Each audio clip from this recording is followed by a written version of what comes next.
besedo dr. Aleksu Jakolinu. Ja, sledilnik, strategija za covid in podatkovna odličnost. Izvolite, imate besedo. Hvala za besedo, upam, da me slišite. Rad vidim sogovornike, toliko, da lahko malo zaplešem, če kdo spi. Glejte, jaz sem neke vrste računalničar in znanstvenik in v bistvu eden od tistih prvih, ki smo poskušali sledilnik skupaj spraviti.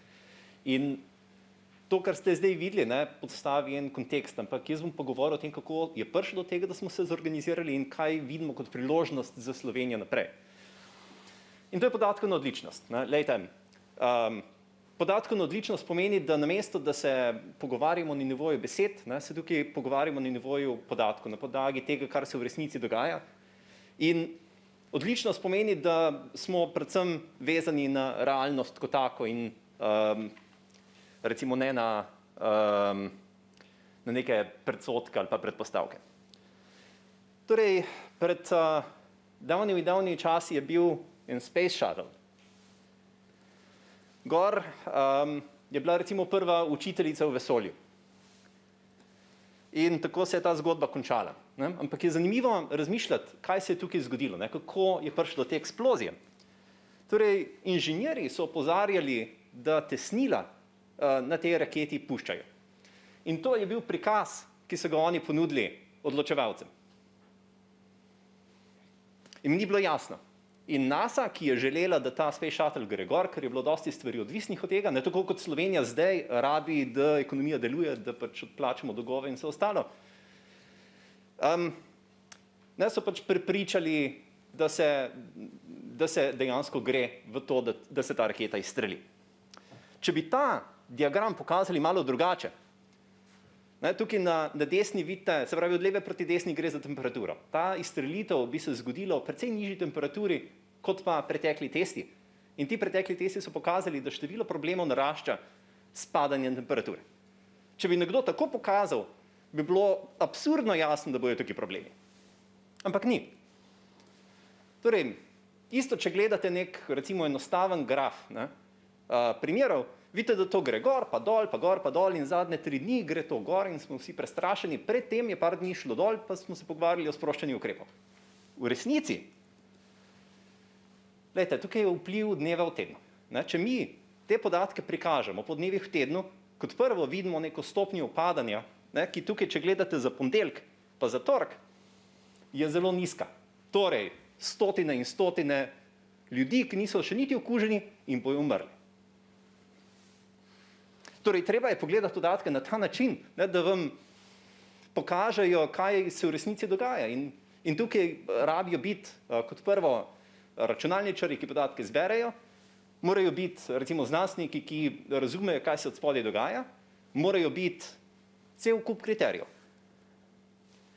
Če pogledamo še ta pogled, tukaj je recimo število testov, ki so pozitivni. V zadnjih dneh je to v porastu in res, da je v torek objavljeno tipično najvišja stopnja v tednu, ko je največ teh pozitivnih testov. Ampak glejte, tu upadanje je zelo, zelo počasno. Ta zadeva bo še zelo dolgo trajala. Ljudje bojo še zelo dolgo negotovi, prestrašeni in tudi, če vse odprete, se nič ne bo dogajalo v ekonomiji. Torej, sledilnik, ki pač je naredil te prikaze, je v bistvu skupnost prostovoljcev. Jaz moram zvečer in po noči še firmo furati v Ameriki. Jaz to počnem kot prostovoljc, kot neka državljanska dolžnost je to zame. Ampak začeli smo s tem, da smo poskušali razumeti, kaj se prav dogaja. V bistvu smo bili tukaj v nekem stanju iskanja razumevanja. Se pravi, smo dobili podatke takrat kar iz medijev, potem smo jih poskušali razumeti, smo jih poskušali prikazati. Zdaj, danes se pogovarjamo o modeliranju. Modeliranje je, da vam, odločevalcem, damo neke uporabne projekcije za to, da lahko vi sprejemate odločitve na podlagi kriterijev, ki so važni za volilce. Torej, tukaj ne gre samo za to, koliko bo umrlih. Gre za to, koliko bo pohabljenih. Gre za to, koliko ljudi bo izgubilo službe. Gre za to, koliko otrok bo imelo slabše izobraževanje. Vse te stvari je treba dati skupaj. In zato, da naredimo dejansko učinkovito modeliranje, rabimo sodelovati. Ne? In potem tudi ukrepati. Torej, če pogledamo to zanko sledilnika, ne, smo uspeli v nekem zajemu, lahko bi bilo še dosti boljše. Smo relativno dobri v prikazovanju razumevanja. Ne, in rezultat tega razumevanja so modeli, ki jih je Žiga Zaplotnik pokazal. Ko sem jaz pokazal te modele kolegom v New Yorku, so rekli, ne razumemo. Ampak vi rabite super računalnik, da take modele poganjate. So rekel, ja, smo zrihtali. Torej, cel svet bi se lahko čudil temu, kaj smo mi tukaj kot neki prostovoljci spravili skupaj. Zdaj pa poskušamo zapreti to zanko. In hvala, da ste nas spustili danes tukaj, zato da se pogovorimo, kako bomo ta cikl zaprli. Kako bomo modele dali odločevalcem, kako bomo omogočili odločevalcem sklepanje na podlagi modelov in podatkov, ne, in potem bomo lahko vrteli to zanko in v bistvu čim boljše spet stvari pognali v delovanje. Tukaj, da ta zanka dobro deluje, rabi celovitost, rabi zaokroženost. Drugo, rabi hitrost. Če mi podatke dobimo, recimo neuradno, ne, se da dobiti od tistih, ki so v laboratoriju že dan prej, ampak tega še ne dobimo. Sledilnik, na primer, je tisti, ki koordinira zbiranje podatkov iz bolnišnic. Torej, tukaj imamo izjemno stanje, dosti ljudi je pripravljenih pomagati, ampak jim treba omogočiti pomoč.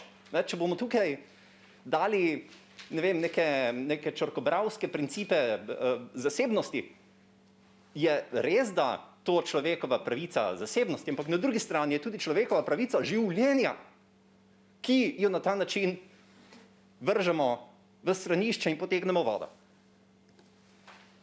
Torej, kako sledilnik deluje? Pri zajemu sodelujemo z zunanjimi organizacijami, ki pač podatke prispevajo. In tukaj poskušamo čim bolj razširiti in pohitriti. Pri razumevanju delamo v bistvu inženirji, informacijski, vizualizatorji, grafiki, statistiki. Tukaj poskušamo odstraniti neke vplive, ki jih že poznamo, ki jih že razumemo. Pri modeliranju, kar ste danes videli pred mano, se vključuje po eni strani tako tisto, kar je tehnično in znanstveno, ampak se tudi do neke mere noter vključi znanje komunikacije. Ne? Ker če mi te modele damo javnosti, bo tudi javnost znala boljše delovati in boljše ukrepati. Brez nekih uradnih ukrepov. To recimo vidimo na Švedskem.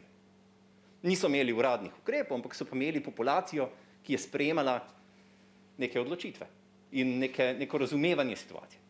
Tukaj bi se ogromno še dalo narediti v Sloveniji. Zaradi tega, ker nismo politično enotni glede covida, ker je to še zmeraj politično vprašanje. To je nesprejemljivo. Zgodovina se vas bo zapomnila kot ljudi, ki niste bili enotni glede nečesa zelo pomembnega. Enotni morate biti. To ni, razumem, ne, da se tukaj gre za to, kdo bo imel čim več glasov v naslednjih volitvah, ampak zdaj ni čas. Če meni kaj pomembno, je to, da tisti, ki ne bojo iskali enotnosti v tem momentu zdaj, si ne zasluži nobenega glasova. Nikdar več. Torej, lahko še par stvari pokažem, ampak imam drug računalnik kot ta. Kaj je pot naprej? Torej, dajmo sprejeti te vrednote podatkovnega razmišljanja. Dajmo sprejeti to iskanje tistega, kar je skupno vsem, o čemer se lahko vsi strinjamo, kar uporabimo kot neko podlago za dobre odločitve. To, kar dela sledilnik, je na nek način infrastruktura, ki jo lahko Slovenija kot država dobro uporabi. Dajte nam neko platformo, ne, da lahko recimo te zadeve še izboljšamo, ker to pač smo omejeni s tem, koliko lahko kot prostovoljci naredimo v prostem času. Potem je važno, da se vključi tudi vas v ta proces, ne, se pravi, da smo neformalno uspeli dobiti noter v sledilnik in od zdravnikov do epidemiologov, do mikrobiologov, ampak še zmeraj je to nekje od spodaj, ne. To še ni uradno, ne. Mi še zmeraj dobimo podatke dostikrat šele takrat, kadar so objavljeni. Nič prej. Če tudi bi to lahko pomagalo, da namesto tega, da takrat zjutraj, ko dobite podatke, bi takrat lahko dobili tudi neke modelske produkte, ne? Kaj dejansko to pomeni za nas. Zdaj pa, mi ne sprejemamo tukaj odločitev, kaj dejansko mora država narediti, mi nismo v tisti vlogi. Mi lahko kvečemo, zračunamo, kaj neke odločitve pomenijo in ocenimo neke stopnje tveganja glede tega. Tako da tukaj vam bi pač predlagal, ne, da se to zadevo naredi čim bolj učinkovito in to čim prej. In če to na začetku uporabimo za COVID, lahko kasneje to uporabimo še za kaj drugega. Hvala. Hvala tudi vam.